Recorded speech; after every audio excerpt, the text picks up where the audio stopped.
तुम जय श्री कृष्ण। राधे राधे दोस्तों, भगवान श्री कृष्ण ने भगवद गीता में मनुष्य के जीवन को श्रेष्ठ तथा सुखी बनाने के उद्देश्य से बहुत ही महत्वपूर्ण उपदेश दिए हैं। भगवान श्री कृष्ण ने अर्जुन को गीता का ज्ञान दिया था, वहीं गरुड़ जी को भी कई महत्वपूर्ण उपदेश दिए थे। इन उपदेशों के बारे में हमें गरुड़ पुराण में भगवान श्री कृष्ण और गरुड़ जी के संवाद के रूप में देखने को मिलता है।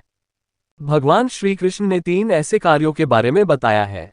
यदि रोज यह 3 कार्य किए जाए तो मनुष्य को इस मृत्यु लोक में कोई भी वस्तु दुर्लभ नहीं है। मनुष्य रोज इन 3 कार्यों को करके संसार के हर सुख को प्राप्त कर सकता है। इन 3 कार्यों को शास्त्रों में सर्वश्रेष्ठ और सर्व फल प्रदान करने वाले माने गए हैं। प्राचीन काल से ऋषि मुनि तथा अनेक पराक्रमी राजा महाराज इन 3 कार्यों को नित्य बिना चुके करते थे।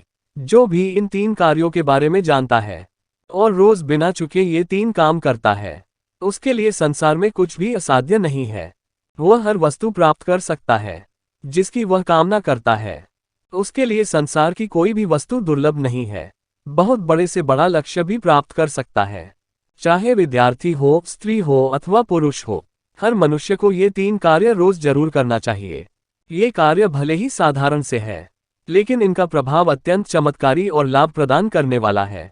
ये 3 कार्य करने से उस मनुष्य को देवता, प्रकृति तथा ब्रह्मांड में व्याप्त सभी प्रकार की ऊर्जा उसे सफल होने में सहायता करती है।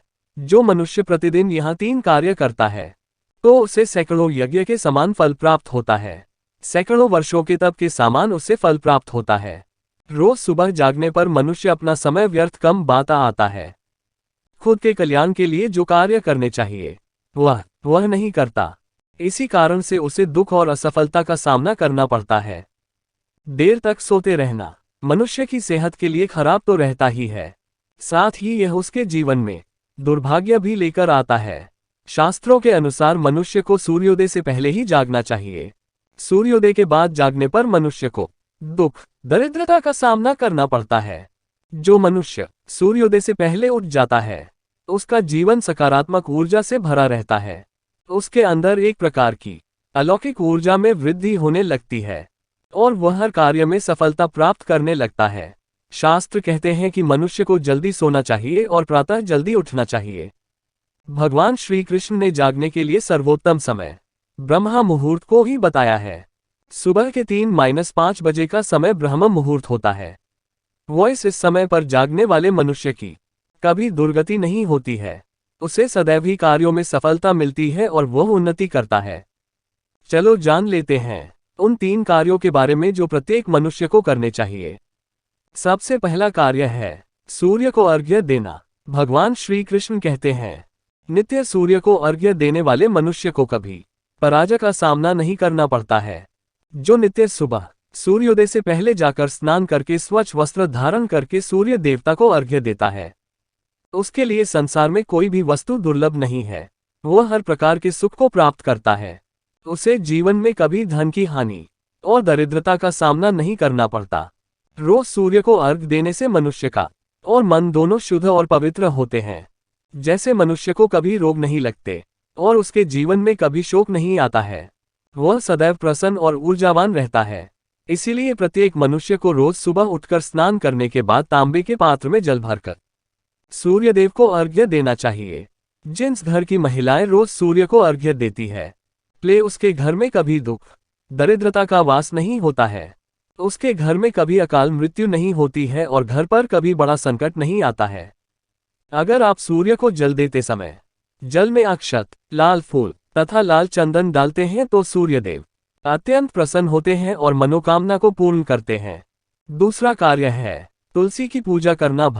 भगवान श्री कृष्ण को तुलसी का पौधा सबसे अधिक प्रिय है। पुराणों में माँ तुलसी को माँ लक्ष्मी का ही रूप माना गया है।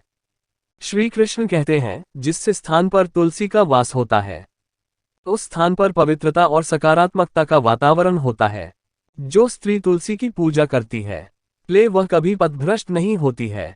तुलसी की नित्य पूजा करने वाली स्त्रियों को चरित्रवान तथा पतिव्रता कहा गया है। इसीलिए घर में तुलसी का पौधा अवश्य होना चाहिए। तुलसी के घर में होने से घर की पवित्रता बनी रहती है। नित्य तुलसी की पूजा करने से घर में कभी दुख, दरिद्रता नहीं आती है।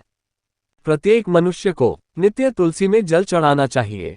तुलसी की परिक्रमा करनी चाहिए।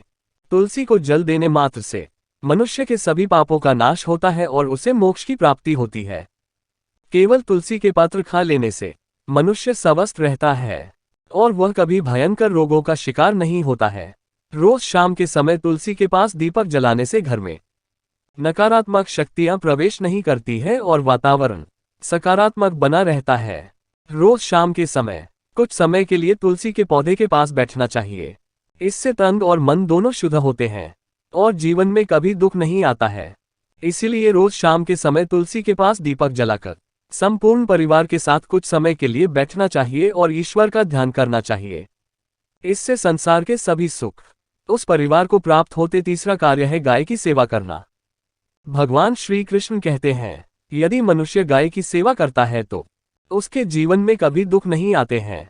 जो स्त्री नित्य गाय को रोटी खिलाती वह सदा सुहागन रहती है। गाय सभी मनोकामना को पूर्ण करने वाली साक्षात कामधेनु माता है। जो भी इसकी सेवा करता है उसे 33 कोटि देवताओं का आशीर्वाद प्राप्त होता है, क्योंकि गाय में समस्त सभी तीर्थ तथा समस्त देवी देवताओं का वास होता है। गाय के मस्तक पर साक्षात महादेव का वास होता है, इसीलिए नित्य गाय के मस्तक को स्पर्श करने से महादेव का आशीर्वाद प्राप्त होता है। गाय के मूत्र में गंगा मैया का वास है, इसीलिए घर में सुबह गोमूत्र छिड़कने से सभी नकारात्मक शक्तियां का नाश होता है। गाय की पीठ में सूर्य तरह यमराज का वास होता है, इसीलिए गाय की पीठ पर हाथ फेरने से कभी अकाल मृत्यु नहीं होती है। सूर्य और चंद्र देव गाय के नेत्रों में विराजमान है, इसीलिए जिसे भी उसकी सेवा करते हुए देखती है उसके सभी ग्रह दोष नष्ट हो जाते हैं। गाय के घरों में सभी तीर्थ होते हैं, इसीलिए गाय के खुरों की धूल शरीर पर पड़ती है तो सभी पापों का नाश होता है। सबसे निर्मल, शुद्ध और पवित्र ऐसी गोमाता श्रेष्ठ है। उनकी नित्य पूजा करने से जो पुण्य मिलता है वह 100 यज्ञ के समान होता है। इसीलिए भगवान श्री कृष्ण कहते हैं, प्रत्येक एक मनुष्य को गाय की सेवा अवश्य करनी चाहिए। जो भी मनुष्य रोज ये 3 काम करता है उसे कभी दुख दरिद्रता का सामना नहीं करना पड़ता है। उसके समस्त पापों का नाश होता है और उसे मोक्ष की प्राप्ति होती है। तो दोस्तों, उम्मीद है आपको यह जानकारी अच्छी लगी होगी। वीडियो को लाइक जरूर करें, कमेंट में जय श्री कृष्णा लिखना ना भूलें, साथ ही अपने चैनल को सब्सक्राइब करें। धन्यवाद।